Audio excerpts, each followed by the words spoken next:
Masih ingat Ulfa Dwiyanti? Sempat 3 kali bercerai hingga adopsi anak, begini kabarnya sekarang.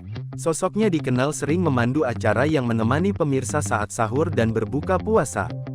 Salah satu program Ramadan yang paling dikenal dipandu Ulfa Dwiyanti adalah Sahur Kita Nyam Nyam Nyam.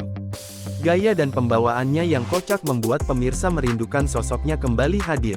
Dikutip dari tribunmedan.com, kisah presenter Ulfa Dwiyanti tidak semulus yang dikira. Dirinya 3 kali menikah dan juga 3 kali bercerai.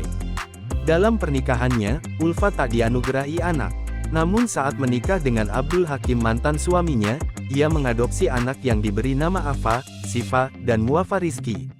Lantas bagaimana kabarnya sekarang? Dikutip dari kompas.com, setelah bercerai dengan suami terakhirnya, Ulfa memilih vakum dari dunia entertainment.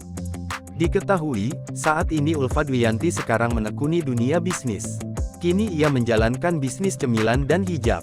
Ia menjual berbagai macam camilan, seperti bakso aci, aneka keripik, cookies, dan camilan lainnya bernama @cemilan teh Ulfa. Serta bisnis hijab yang bernama Ulfa Dwiyanti's Craft.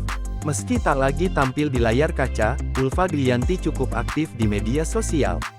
Tak hanya itu, meski sudah berusia 50 tahun, terlihat lebih awet muda. Penampilannya pun kini dan sekarang masih tak jauh berbeda. Jangan lupa subscribe, share, komen, dan like ya!